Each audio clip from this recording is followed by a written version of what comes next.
A very good morning, everyone. Welcome to AKS IS Academy, Hyderabad.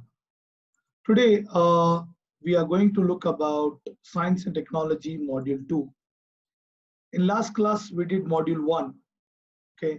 In Module 1, we discussed about few topics that are there in current affairs, but that can be asked as a UPSC examination. Okay. Sorry, in your UPSC examination. Now, this module is presented by me. So let's start with our second module. Okay, for any details, you can contact this number, or you can log in, or you can visit our website and ask for any details you want to know about guidance for the preparation of UPSC examination. So students, in last class, we were discussing about a very important topic about blood. I told you we speak about blood almost, I think, too many times now. We donate blood. There are dialogues that comes in Hindi movie about the blood, right? And then we were starting to build upon our basics about blood and why are we studying blood, how it has appeared in current affairs, all that we were trying to study. Now, we will go to our first topic today, okay? Where I want to explain you about basically how our immune system works, okay? I want to basically explain you about how our immune system works. Now, what is this immune system? For an example, I was telling you, let's say you're walking on the street, or let's say you're going for a trek. Most of us, after UPSC examination, try to explore the nature and we go for a trek, right? We go for a trek. When you go for a trek, you carry things that are important for you, right? You carry a water bottle, you carry a battery, you carry a knife, you carry some charger, you carry a power bank, okay? You almost carry every other thing that you think are important for you, okay? You also carry a knife because you know that anything, because you're going for a trek, it could be a jungle, it could be a mountain, you know that there are wild animals, and when they come, you attack them, right? You attack them, or even if you don't attack yourself, right? You don't attack them, you at least try to protect yourself with that knife. Whatever is that knife, okay? It may look something like this. You try to bishum bishum, you do it, right? So here also, your body has an inbuilt immune system, right? It is a system that protects you from the diseases that are there, that protects you from the viruses, that protects you from the bacteria, that protects you from the parasites. So all of this, right, it's with the help of our immune system. And our immune system is way too intelligent that we can imagine, okay? So whenever a foreign antigen attack, our immune system starts responding to it. Whatever our body, let's see, it's invaded by bacteria, viruses, or parasites. You see, as soon as we saw an attack on LSC by Chinese, you saw Air Force going, you saw Navy also getting prepared, and you saw Indian Army moving a lot of tanks there. What is that? It's that we are trying to protect ourselves. Here also, whenever our body is attacked, bacteria or viruses or parasites, whatever it is, there is an immune system that starts an alarm. It starts an alarm. It tells our body, look, sir, something wrong is happening. Please be ready about it. We should start fighting it, right? So the first response is from your macrophages. Macrophages or immune cells. These are cells that are there in our body, like basophils, neutrophils, right? And they develop to help our body to attack the invading pathogen. Okay, they develop basically to attack the invading pathogen that is coming into our body. But sometimes when the body requires more sophisticated attack, see, you take a knife, you take a small, let's see, danda, you can scare a dog, okay? You might scare some domesticated animal. But what if there is a tiger coming? What if there is a, Black Panther coming? Is your basophils enough for you? No. Is your danda enough for you? No. So that time, what happens is that we required a sophisticated system, right? And that is from our T cells and our B cells. They come into picture. They protect our body. They know that this kind of attack cannot be taken by this chota mota player. We have to come and fight with them. Okay, so that is how the T cells and B cells come into picture. Now, what are these T cells and B cells? T cells and B cells are basically two types of lymphocytes. What is lymphocytes? Lymphocytes are the cells that mature in bone marrow, and they are present in white blood cells. Remember, in last class we discussed about white blood cells. Okay, so they are present in WBC, right? And they mature in bone marrow. They are very much, they play a very big role in triggering the immune response in a body. Okay, I told you they are produced in bone marrow, and they produce an immune response of our body against a pathogen that is coming and attacking us. Okay, the T cells migrate to thymus. What is thymus? Thymus is an organ. If you look at the lung structure like this, right, somewhere here in the lymphatic node, you have an organ where our basically our thymus mature. Okay, so they move to thymus for maturation. They are involved in recognizing pathogens. Very, very important. Is it a pathogen that requires right hand shot, requires sniper shot? Does it require knife shot? Does it require missile launcher? It is this particular T cells that recognize pathogens, right, and identify them so that they can kill these pathogens. Okay, then what happens is that a kind of T cells called cytotoxic T cells. What do we call it? What do we call it? Cytotoxic T cells. They destroy the pathogen by a process called phagocytosis. What is it called? Akash, what is it called? Sundar, what is it called? Anagar, what is it called? Phagocytosis. All the names I took was fake just to make the class interesting. What is this phagocytosis? They go, let's see if there is a bacteria, they go and engulf that bacteria, and later they will just destroy it. They just destroy it. Okay, so that is what you mean by phagocytosis. Phagocytosis. The main purpose of T cells is to activate B cells. These T cells, then they will activate B cells, and now B cells will produce antibodies that will fight against any foreign antigens. All right. So I'll just quickly tell you, it's a very simple system. Your body is attacked by pathogens. These pathogens are first, first try to fight with macrophages. If our body realizes that the macrophages are not enough, they bring T cells and B cells. T cells identify the pathogens, try to kill it. Not only they try to kill it, but they will also activate B cells. These B cells will now secrete millions of antibodies, and these antibodies will go and attack on these particular pathogens or antigens to basically neutralize them. So that's the difference between your T cell and B cell. First response, both are lymphocytes. First response, they produce B cells who produce antibodies. So tomorrow if they ask you in prelims question, which are the following that produce antibodies, your answer should be B cells. Clear? Okay, moving on. Now let's study more about antibodies. You already saw T cells told B cells to produce antibodies. Now we need to understand what are these antibodies. What are the major role they play? What should we do with the antibodies? What are their purpose? Why does our body have antibodies? So let's try to understand what do you mean by antibodies. Antibodies are also called as immunoglobulin.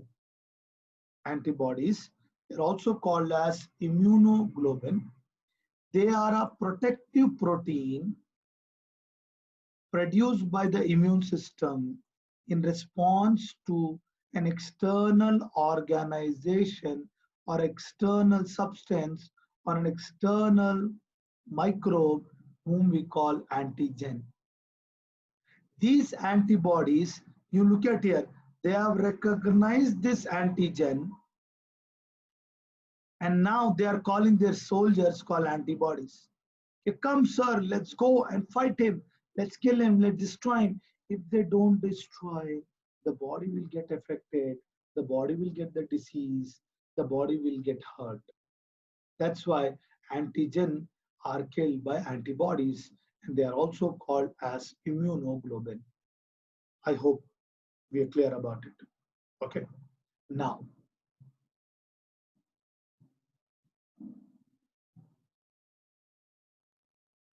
how does a B cell produce antibodies? That's also very important, that how does a B cell produces antibodies? These antibodies are produced by B cell when an antigen binds to the body of B cell surface. Let's see, there is an external organization. These organizations try to go and stick to the B cell surface. In response to that, the body produces antibodies. Okay? And they produce multiple identical antibodies. Okay? This mature B cell called plasma cell, they produce millions of antibodies whenever the cell structure is attacked by an antigen. Okay? Now, as soon as this multiple antibodies are produced, what they will do is that they go and attack this particular antigen. They go and attack this particular antigen. They go and bind to this antigen. They go and bind to this antigen, attack the antigen completely, and basically kill this entire antigen. Dishum, dishum, dishum, dishum, dishum, dishum, dishum, dishum happens, and they completely kill this particular antigens. Please remember the keywords here, that is B cells or lymphocytes. They produce identical, mature and produce identical cells called clone. These B cells produce millions of antibodies, and these antibodies attack the antigen, and they also remain in circulation in the blood for several months. Once the antibodies are produced, some of them can remain in your blood for months, protecting you from different types of antigen that are attacking you of the same species. They protect for months, because once they are produced, our body will remember. As soon as they see the attack, they'll just send the antibodies to basically kill this particular antigen. Are we clear? Very good. Very, very good. No doubt about it. Now, why are these antibodies are in use? Makes sense, right? Suddenly from time you're telling, sir, we should study antibody. How is this antibody? Why should we study about antibody? What is the reason for studying antibody? You need to understand that they come in 5 types. That is not important for us, called IgA, IgM, and IgG. But 2 types are very important: immunoglobulin M and immunoglobulin G. These 2 are very important for us. In short, we call them like this: IgM and IgG. Why are they important? Please understand, your immunoglobulin M is an indicator of a current infection. Let's see there is a child, okay, he has got chicken pox. The first response will be in the nature of immunoglobulin M. The first response will be in the nature of immunoglobulin M. Once immunoglobulin M gets over, the next role will be played by immunoglobulin G. Immunoglobulin G indicates a past exposure. Why? Because they remain in the body for a long time and they come little later. First come your IgM. Anybody, let's say a person or a small child has a chicken pox, the body responds, they create IgM. IgM will go and attack the chicken pox, and then IgM are replaced by IgG. Okay, this IgG indicates that you have been exposed, because how is this IgG produced? Because there was an exposure in the past. Simply it won't get produced. So by looking at IgG, I can tell you that your body has been infected with this particular disease. For example, if you look at my hand, let's say there is a cut. By looking at this cut, I can tell you that, oh, something might have cut you long time back. Okay, so that is how your IgG indicates your past exposure. Basically, immunoglobulin, they are proteins that binds to antigen. You look at this figure. This is your antigen. This antigen is now being attacked by your antibodies. They're like, come on, kill him. Tadal, tadal, tadal, tadal, tadal. Dishum, dishum, bala, blue, blue, blue. They will go and kill this particular antigen. They stick to its surface and they kill this particular antigen. Am I clear? Very great. Now, moving on. Everyone today is hearing the word called coronavirus. I told you one of the reasons we studied about blood and antibody, because it's there in this news because of coronavirus, COVID-19. What are this? How to understand this? Let's first try to understand why there is a name called corona. Why not Shah Rukh Khan? Why not Nana Patekar? Why not Tom Cruise? Why not Priyanka Chopra? Why is that the virus name is called corona? What happened was, there was a doctor, an astronomer actually, called Joseph Jacquin. He was observing sun surface during eclipse, and he understood that as sun surface has some sort of spikes like this. This is the reason we draw sun like this. No one has sun seen like this, but he observed the sun sign like this. Then there was another doctor by name D.A.G. Tyrrell. He was observing the influenza-like virus, and he saw that the influenza-like virus on its surface has spikes like this.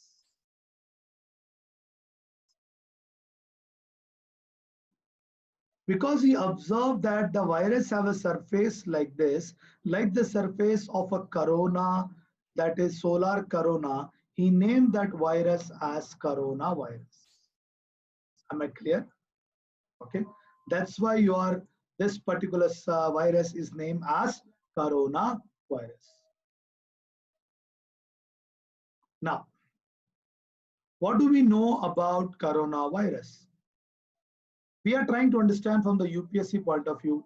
We are not doctors. We should not comment on something that we don't know. So we will just try to understand from UPSC perspective.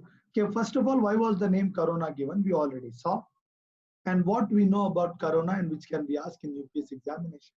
We will try to study. Corona actually looks like this. I already told you why it looks like this. These are the group of viruses. Please understand about viruses. Difference between viruses and bacteria have been asked before. Viruses require a host cell. They multiply very fast. So this corona viruses is a group of viruses that use your ribonucleic acid, that is RNA, as the genetic material. Please understand, those organisms, right? Those microbes who wants to replicate fast, they use RNA. That's why you see virus like corona is replicating so fast. They uses RNA as their genetic material rather than DNA, which helps them to replicate very fast.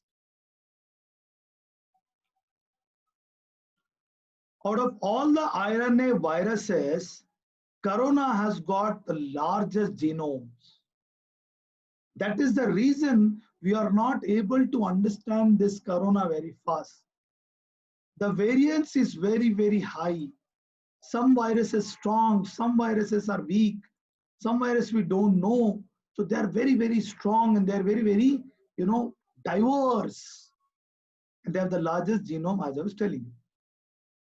All viruses require a receptor protein, which is a biochemical compound on a cell that viruses use to enter the cell. Let's see if there is a virus cell and there is a receptor protein. Every viruses require this receptor protein to enter the cell, okay, and multiply. So what they do is that they also have a protein-like spike. This protein spike detects this receptor and then catch this cell and then try to multiply itself. I will repeat one more time. Please look at it. Let's say there is a cell and there is this virus, okay, who has a receptor, this what we call complementary protein spike. What they will do is that these spike will go and binds them to this receptor protein which is there on our cell. Once they go and bind, okay, they go and bind to this receptor protein, okay, they basically then go inside and then they try to multiply themselves. So that is what scientists are trying to discover. Either we find this receptor protein so that we hide it so that the virus does not attack, or we find a vaccine or something to kill this protein so that the virus just don't go and bind to the cell. You understood? So that is what you have about coronavirus. They use RNA. They have a complementary protein spike, okay, and this spike can then go and binds with our cell with a receptor protein and then kills that cell and try to replicate. Now, why are we producing antibody tests to check? I already told you, whether it's IgM or whether it's IgG, it will give us an indication whether we have been infected by this particular antigen or not. Now, by detecting antibodies, which is an indirect testing method, we are trying to understand the presence and the quantity of antibodies in our body. By doing an antibody test, we are trying to find out how many antibodies are there in our body. Once we know the antibodies, we will understand whether we have been infected by the virus or not.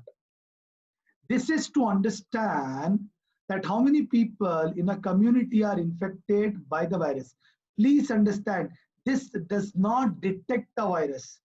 This will just try to find out whether your body had the virus or not. If it's not there, then your body never was contacted by the virus. If it is there, then your body was contacted by the virus. This is what we call serological test. This test of detecting antibodies is called serological test. I hope you got the idea. The test that to detect the antibodies are called serological test. Now, what are the limitations? The limitation is that whenever your body is attacked by an antigen, it might take 9 to 28 days to show this antibodies, right? To show this antibody. So this cannot be used to detect viruses, because by the time it takes 9 days, 20 days, you might be already infecting multiple other persons. So that's why we do not use antibody tests to detect the virus. We only use antibody tests to understand whether this particular person was infected by the virus or not, so that we understand that how far has been the spread of this particular virus, right? Because of the time difference that is available, we will not be able to detect that virus fast and then isolate the people, especially in the case of coronavirus. We are using antibody tests to understand in a group of a community, how many people might have got infected by the virus in the past, to understand whether there is a community transmission or not.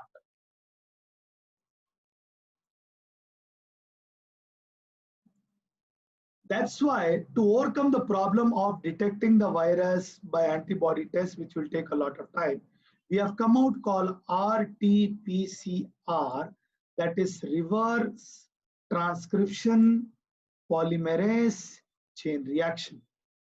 I repeat, reverse transcription polymerase chain reaction. Because antibody tests are costly, because you have to take a blood, we take basically a nasal or a throat swab with the help. Look what this lady is doing. She's trying to take this nasal swab of a patient who has been suspected of having the virus. He might be a primary contact. He might be living in a place where there has been a coronavirus patient, or he might got a visited to hospital. He was a part of some, health work or anything. We want to understand, so we take a suspected swab, right? Throat swab or nasal swab. We extract the RNA from it. I already told you, coronavirus also uses RNA. If this RNA matches the RNA of the virus, if this RNA matches the RSS of a genetic material of the virus, then we will show that this particular person has been tested positive. If it does not matches, then we say that he has not contacted the virus and is negative. Understood, right? It's as simple. Now, what are the complexities? To make this particular test viable, we need to have at least 30 tests. 30 tests. It will take 4 to 6 hours. It will require huge laboratories. It will also require trained technicians. That's why it's not easy to test this particular virus. It takes a lot of time also. The test has to be taken properly. If you don't take the test properly, then also it will show negative, which is again a risky factor. You have to take and preserve, transfer into a laboratory, and then do the testing, and then only you can understand that, okay, this particular person has been tested positive, and then you have to tell him that you have been tested positive. Okay, that is your RT-PCR and your antibody test. Now, why do we are trying to also use antibody test? Because see, although antibody tests may not be able to detect the virus directly, but it will give you a very strong indication that how the virus has spread in the community. It gives you a very strong indication about how the virus have been spread in the community.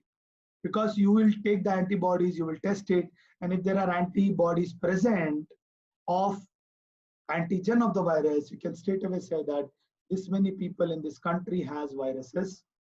We'd also help you to isolate that particular area, right? We'll also able to help you to declare that area as a containment zone, because this antibody test detects both antigen and antibodies. Sorry, it detects antibodies. It will detect both kinds of antibodies called antibody G and antibodies M. When you're talking about antibody Gs and antibody M, you will understand that how long there has been infection, because if it's IgM present, then the infection has been very, very long time. If it's IgG present, then infection was recently done. Though it is not a foolproof mechanism, the presence of IgM or IgG in a sample can help you to understand that how far the spread of the virus has been in the population.